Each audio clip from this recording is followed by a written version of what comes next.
الله الرحمن الرحيم اللهم صل وسلم وبارك على سيدنا ومولانا وحبيبنا محمد النبي الأمي وعلى آله وأصحابه وإخوته بعزة ومنك وبعزة خلقك ورضا نفسك وبرضا عرشك ومداد كلماتك أستغفر الله الذي لا إله إلا هو الحي القيوم وأتوب إليه.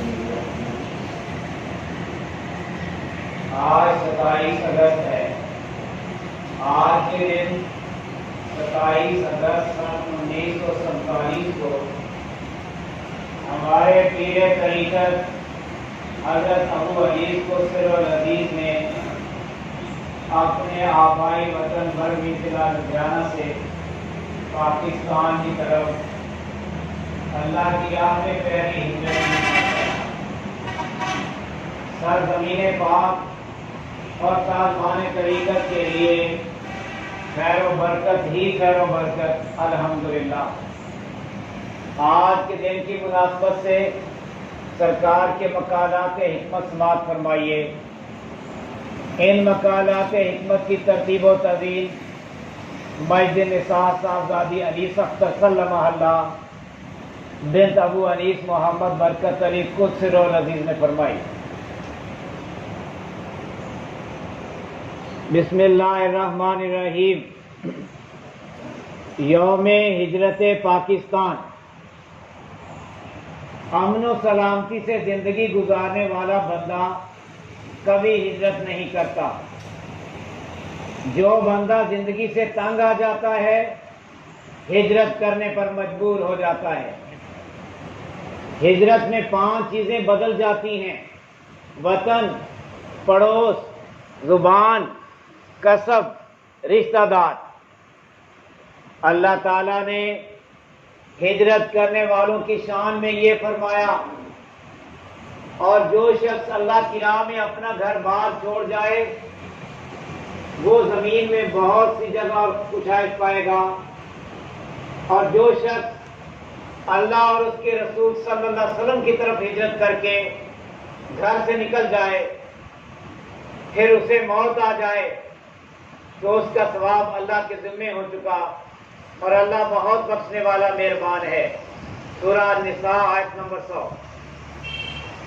اور جن لوگوں نے ظلم سہنے کے بعد اللہ کے لیے وطن چھوڑا ہم انہیں دنیا میں اچھا ٹھکانہ دیں گے اور آخرت کا اجر تو بہت بڑا ہے. سورہ النحل آیت 41. ہجرت کی بے شمار برکات ہوتی ہیں. جو اللہ کے لیے اللہ کی راہ میں ہجرت کرنے پہ مجبور ہوتا ہے اللہ اسے بخش دیتے ہیں. جو اسے کبھی حل نہیں ہوتے حل فرما دیتے ہیں. ہجرت حضور اکرم صلی اللہ علیہ وسلم کی سنت ہے. ہجرت مہاجر کو گناہوں سے پاک کر دیتی ہے. ہجرت شہادت کا اولین قدم ہے. تم کیا جانتے ہو ہجرت کیا ہوتی ہے؟ ہجرت جان کے سوا ہر شے کی قربانی ہوتی ہے. اگرچہ اللہ کی دنیا وسیع و عریض ہے پھر بھی جب کسی بندے کا جینا تنگ ہو جاتا ہے کوئی اور سبیل نظر نہیں آتی ہجرت کرنے پہ مجبور ہو جاتا ہے. اور یہ بندے بیچارے کی زندگی میں انتہائی پریشانی کا عالم ہوتا ہے. جب اسے سکھوں نے نظر میں لے لیا اور کہا تیرے ابا سارے بھائی تھے مغلوں کے دور حکومت میں مسلمان ہوئے اب پھر اپنے پہلے مذہب کی طرف لوٹ آ سادہ بھائی بن کر رہ یہی اپنے گھر میں رہ. یہ مبالغہ نہیں حقیقت ہے کہ اس وقت وہ موت کی آنکھوں میں آنکھیں ڈال کر مسکرایا اور موت و حیات سے بالکل بے خبر ہو کر بولا لا الہ الا اللہ محمد رسول اللہ. ہم لوگ کسی بھی طرح اپنے دین سے نہیں پھر سکتے اور کبھی نہیں پھر سکتے. جو کچھ بھی اللہ نے ہمارے لیے لکھا ہوا ہے ہم کندھا پیشانی سے تسلیم کریں گے۔ میرے آقا ابتدا صلی اللہ علیہ وسلم اس وقت اس امت پہ کرامت طاری تھا۔ ہندوستان بھر میں مسلمانوں پر ان کے اپنے ہی وطن کی سرزمین تنگ ہو گئی تھی۔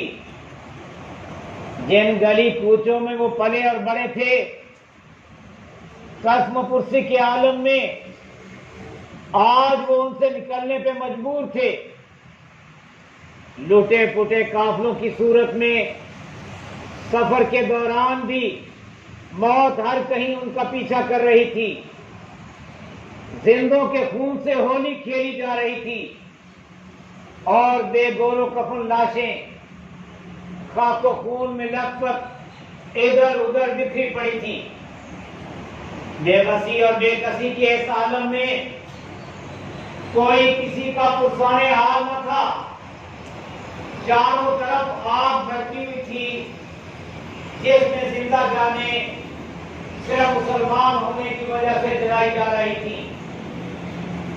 میرے آقا ابتدا صلی اللہ علیہ وسلم کسی پہ اپنی پیاری چیز کو قربان کرنا وفا کی حد اور اپنی جان تک قربان کر دینا فدا کی حد ہے۔ آپ کی امت کے ان سب باوفا شہیدوں کو ہم خاک نشینوں کا انتہائی محبت و عقیدت بھرا سلام ضرور ہو۔ میرے آقا ابتدا صلی اللہ علیہ وسلم یہ قربانی اسلام کے لیے دی گئی، قبول فرما کر اس کا بول بالا فرمائیں آمین۔ بے شک جانے قربان کرنے والے اور اسلام کی خاطر اپنے گھر بار چھوڑنے والے یہ اہل اسلام اگر توحید سے منہ موڑ لیتے اور بتوں سے رشتہ جوڑ لیتے اور لا الہ الا اللہ محمد رسول اللہ صلی اللہ علیہ وسلم کی بجائے ان کی زبانوں پر ہری اوم کے کلمات جاری ہو جاتے تو اپنے ہی وطن کی سرزمین ان پہ جھکا نہ کی جاتی۔ مبارک ہو ان سب کو جو شوروں سے ٹکراوے مگر ایمان کی دولت کو ہاتھ سے نہ جانے دیا، جنہوں نے مظلومیت کی موت قبول کر لی لیکن کفر کے ہاتھ میں ہاتھ نہ دیا۔ حق کی خاطر بے گھر ہونے والوں اور راہ حق میں اپنی جانوں کا نذرانہ پیش کرنے والوں کو قرآن کریم کا یہ کوئی جائزہ خدا مبارک ہو۔ تو جن لوگوں نے ہجرت کی اور اپنے گھروں سے نکالے گئے اور میری راہ میں ستائے گئے اور لڑے اور قتل کیے گئے، میں ضرور ان سے ان کے گناہوں کو دور کروں گا اور انہیں ایسے باغوں میں داخل کروں گا جن کے درختوں کے نیچے نہریں جاری ہیں۔ یہ جزا ہے اللہ کی طرف سے اور اللہ ہی کے پاس اچھا اجر ہے۔ سورہ آل عمران آیت 150 میں ہمارے ساتھ جو کچھ بھی ہوا توحید و رسالت پہ ایمان ہی کی بدولت ہوا، گویا اللہ ہی کے لیے ہوا۔ اللہ نے اپنی کتاب قرآن کریم میں ایمان کی فتح و نصرت کا وعدہ فرمایا ہوا ہے۔ ہجرت کے بعد نصرت اور شکست کے بعد فتح مومن کے ایمان کا وہ جز ہے جسے کوئی کمی نہیں جھٹلا سکتا۔ پھر ایمان نے یہ تصدیق برملا کی کہ اے اللہ کے لیے ہجرت کرنے والے مسلمانوں، یقیناً وہ دن دور نہیں جب اللہ کے لطف و کرم سے اللہ کی اس مملکت جس میں کہ ہم آج اس حال میں قدم رکھ رہے ہیں کہ ہاں اور نہ پہ اقوام عالم کے فیصلے ہوا کریں گے، گویا اللہ تعالیٰ اپنے اس ملک کو ملکوں کی سرداری بخشے گا۔ ماشاءاللہ اے ارض و سما کے خالق و مالک، ایمان تیری نصرت اور تعریف تیری قدرت کی مرتبہ ہے، ہمیں ہماری کھوئی ہوئی تمکنت عنایت فرما آمین۔ یا اللہ تو اپنی مجدیت، الوہیت، سمدیت اور ربوبیت کے صدقے اپنی اس مملکت پاکستان کی تقدیر کو بلند فرما، آمین۔ جس طرح تو نے اپنے حبیب اکرم صلی اللہ علیہ وسلم کو تمام نبیوں کی سرداری بخشی اور پھر ان کی امت کو ساری امتوں میں سے چن کر خیر امہ کے لقب سے سرفراز فرمایا، اسی طرح تو نے مملکت پاکستان کو اپنے سارے ملکوں میں سے چن کر اپنے لیے منتخب فرمایا۔ یا اللہ مملکت پاکستان تیرے فضل و کرم کی محتاج اور تیری نصرت و حمایت کی امیدوار ہے۔ تو اپنی رحمت اپنے اس ملک پاکستان اور ہم گنہگاروں کے وطن عزیز پہ لٹا دے، یا حی و یا قیوم، آمین۔